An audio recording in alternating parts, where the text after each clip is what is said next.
Hey guys, welcome. I wanted to do a quick review of the Icebreaker Elemental long sleeve jacket. I noticed that these clothing reviews get a fair amount of views, and I'm guessing that's because a lot of you, like me, want to invest in some quality outdoor clothing, but then get sticker shock and start looking for some real-world reviews. Truth is, I've been on Icebreaker's mailing list for quite a while now, because it's a brand that gets a lot of recommendations. But you know, it's always the same with these clothing companies. They'll add you to the mailing list, no problem. They'll ask for your birthday, but come Christmas, they just never ever send you a nice sweater, which is not how friendship works in my book. And so I was ready to cut them off, but I did need a couple of warm, comfy mid layers for the outdoors, but also just working from home, high gas prices, you know how it is.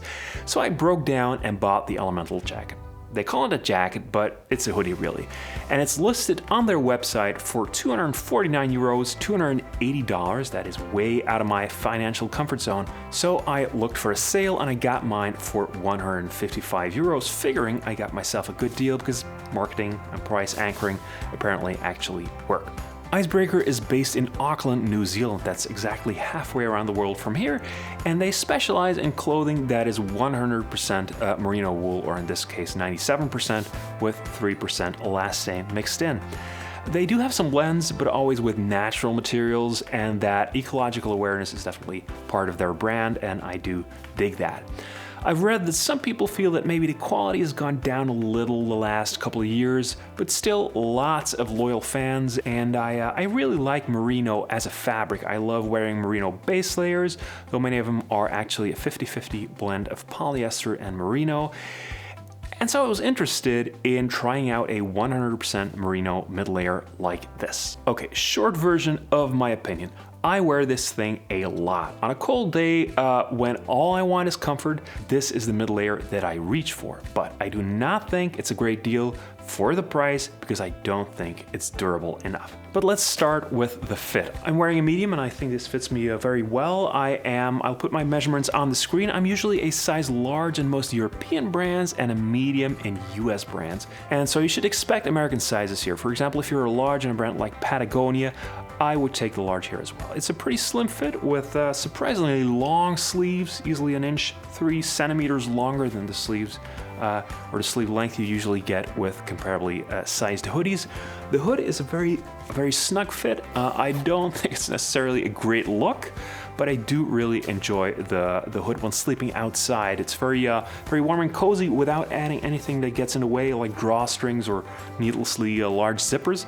Mind you, of course, a hoodie like this is never gonna be the lightest way to get warm outdoors. It weighs 670 grams, that's 23.6 ounces, and that's close to twice the weight of a good down jacket.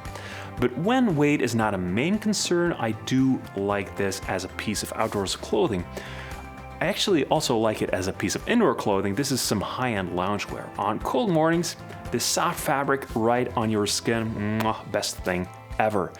In terms of looks, and obviously, if you value other people's opinion of you, then you should not be taking any fashion advice from me, but I would classify this as a very normal looking piece of casual clothing. No one will say, wow, nice hoodie. No one will disinherit you. The only special features I think anyone would notice is the length of the sleeves and maybe the fabric on the inside of the hood.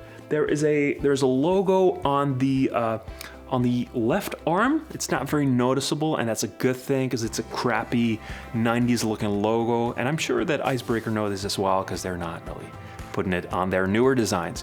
But like I said, as much as I love wearing this, I do not recommend it at this price, and that has nothing to do with the logo, but everything with the fact that the wool tears far too easily. I have had this for 11 months now, and I have dozens of these tears all over. It's not actually torn. I don't know how to call it. In Dutch, you would say a ladder, literally.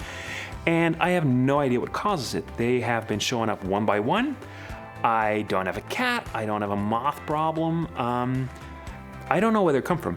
And you could say that it's not a big deal for a piece of outdoor clothing, and I get that, but at €250, $280, I'm expecting some serious durability. It's 2023, you can wear a hoodie to work in many offices. You can run for senator in a hoodie, but maybe not looking like this.